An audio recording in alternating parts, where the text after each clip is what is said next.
Hello, fifth graders. So this week in art, we will be creating a symmetrical radial design.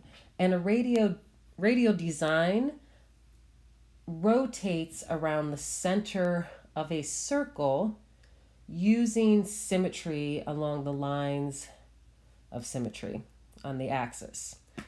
So we will also be talking about symbols, and hopefully we can incorporate a symbol that means something about us.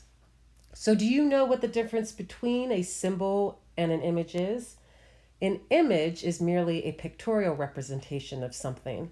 A symbol, however, represents something else. It gives the image meaning. On the next slide, you will see some examples of symbols.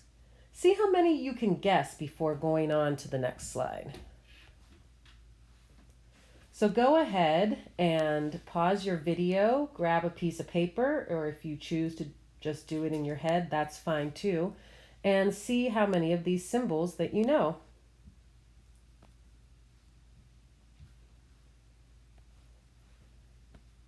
The answers are 1, America, 2, recycle, 3, the laughing emoji, 4, poison, 5, peace, and 6, a bright idea. How did you know the answers? Where did you learn what these symbols mean? We learn these symbols because we have shared experiences. You live in the same area, go to the same school, in the same country. We are exposed to the same symbols. Artists also use symbols in their artwork. A perfect example of this are the hex designs of the Pennsylvania Dutch. Here are some of just the many hex designs that are out there. So you'll notice that each circle has a radial design and uses the lines of symmetry. The Pennsylvania Dutch are descendants of early German immigrants who came here in the 1600s. Pennsylvania Dutch hex signs became popular in the 1800s. They were circular designs that were placed on the barns. Some felt that they offered protection to the home. Others believed they were merely decorative. There were two types of Dutch, the fancy Dutch and the plain Dutch. We are more familiar with the plain Dutch. That is the Amish that we see. But the fancy Dutch used these symbols elsewhere in their home as well. They could use them on linens, on furniture. So it wasn't just exclusive to these hex signs. There are still many artists who create PA Dutch hex signs. They are a very popular item at Pennsylvania festivals.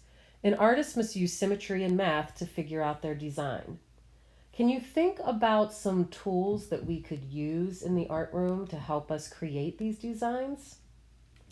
We could use a compass, a protractor, a roller.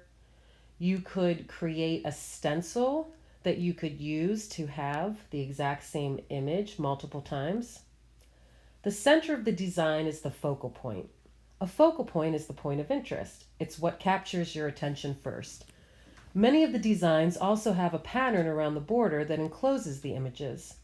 When there are images of birds or animals, they face each other in a symmetrical pattern. Colors are also symmetrical. This creates a sense of unity in the artwork. The Pennsylvania Dutch also used many symbols. The following slides will provide a few examples and their meanings. In the top left corner, we see rain. A simple single raindrop, and then in the circle you'll notice rotating raindrops that look like the shape we call a paisley. This symbolized abundance, which was something that the Dutch wanted so that their crops would thrive. Below that is a symbol that I'm sure you all recognize, which is a shamrock, and that symbolizes good luck. In the upper right corner, we have a pineapple, which symbolizes warmth and a welcoming home. And below that, leaves, which is long life and nature. Tulips represented faith and hope. Birds were very popular. They symbolized good luck and happiness.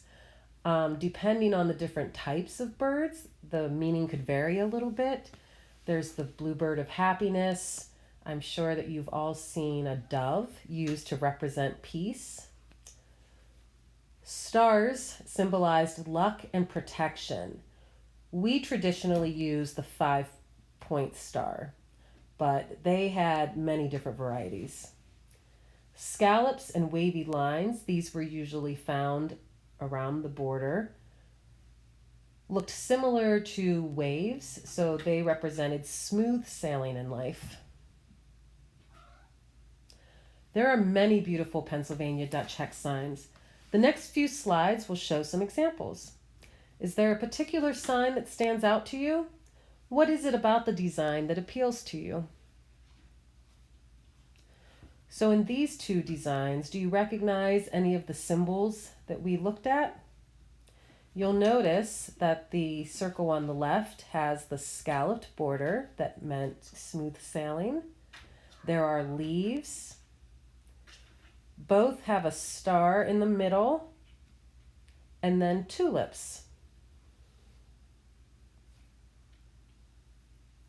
In these two signs, notice the focal point. So that is the design in the middle because that is what draws our eye first. So they both have the scalloped border. We have two birds representing good luck and happiness. Tulips. You'll notice a heart, and I didn't put a heart on the previous page because I think we all know what that means. Love. In the symbol on the right, you will notice the raindrops that rotate around the star. In these signs, on the left, we have a triple star, and that represented good luck, happiness, and success. So that was a triple whammy. There's a 5-point star as the focal point, and then it was rotated so that the points could be seen. So it's 3 stars on top of each other. The one to the right is called a daddy hex, and it has 12 symbols to represent the different months of the year. Think about the things that represent you in life, your personality, interests, hobbies, and activities. If you had to design a symbol to represent you, what would it look like?